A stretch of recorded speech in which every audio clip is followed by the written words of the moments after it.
Good afternoon. I'll just be brief.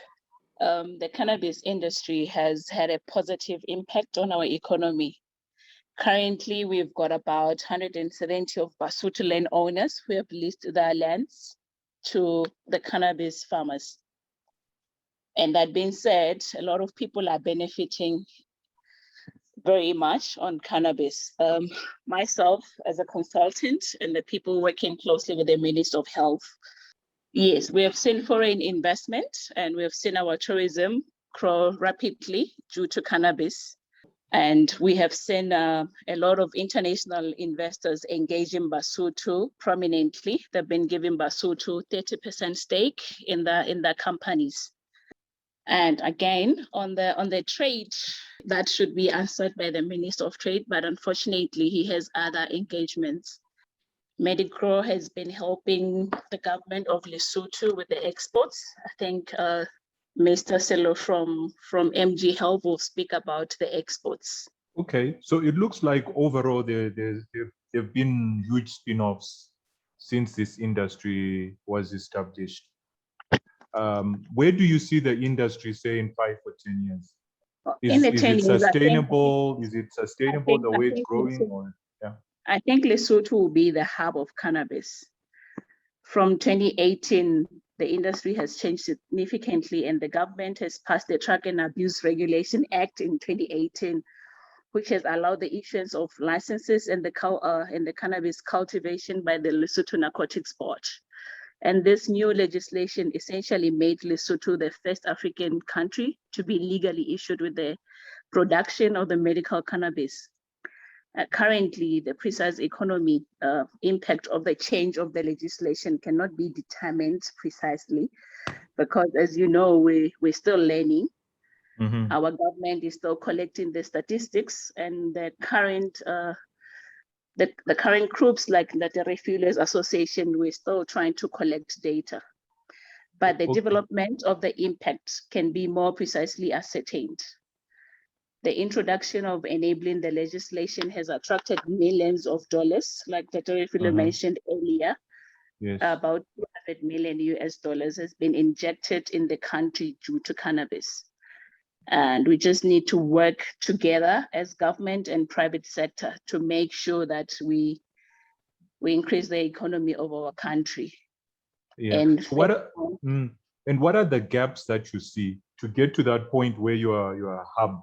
What gaps are there? Well, currently the gaps are in just the legislation, the policy. We just need to sit down as the government of Lesotho and the private sector to work on the policies, because currently you can't take your product directly to the US. Okay. You have to. But follow. Can you sell the product locally? Can you? I mean, Basotho patients able to access products, or at the moment it's all just export driven? Currently, MG Health is already selling their products locally, and they're also exporting because they have the MPJ's license. But it's not everybody who can export. We just need to work on our own policies as the country. Okay, well, so that's really great then. But thank you very much, May Nare, for that. No, I see we have a hand, David, from Professor Nzima. Okay, go ahead. Thanks. I just need clarification from Ms. Nare. I do appreciate that the industry has created a lot of jobs, but from your presentation, it sounded like the ordinary Basotho has benefited, right? Not only from the job creation, but what I need to understand from you is that has the ordinary Basotho leased his or a piece of land to the commercial entities where now indoor cannabis is now being grown? Yes, currently Basotho have benefited directly. They have leased their lands to the commercial producers. And some of the commercial producers, they have actually gave shares to those particular landowners. And these are for indoor cultivation, not outdoor cultivation. Well, there was still issues around outdoor, Okay. but on the indoor, yes. Okay, it's mainly land that has been leased to the private companies to then construct, these greenhouses. Yes. Okay. And even the local constructors have benefited directly Sure. because they're the ones doing the construction. Sure. Okay. Sure. Thanks. Okay, so it's like a whole ecosystem that is really developing. That's great. Yeah. Okay, Yeah. we can go on to the next speaker then, Mamelo.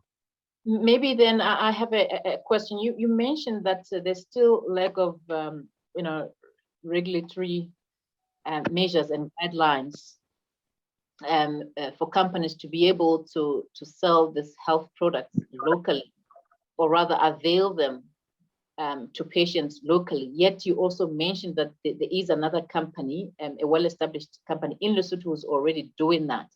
Did I hear correctly? Is it doing that without the guidelines or the regulations in place, or are there some regulations that allow for such a practice within the country? MG Health is fully compliant, like Taterefile mentioned earlier. They are EU GMP based. They are certified, so their products are fully compliant. Thank you. Any other question? There's a question in the chat. Last one, David. Does the cannabis industry in Lesotho avail resources for R&D in order to maintain a competitive advantage? I would imagine that, I would imagine every company has to do R&D. But I'm not sure if you're asking about resources from government, but yeah. I don't know if Medineo wants to say something, yeah? Is there any R&D being carried out in the country? Are they established laboratories, accredited laboratories for R&D? What type of R&D is going on in the country? Just to get a feel. The only company that has got a lab is Vivid Dynamics. And all the 15 licensed companies that are currently using their facility. What we're currently working on is to have a fund that will help Basotho to have access to the money, to finances. Okay, that's highly creative. Yeah, so it looks like there's also an opportunity to set up laboratory facilities to support the industry. Yes, that is needed. Okay, thank you. Yeah. Let's go to the next speaker.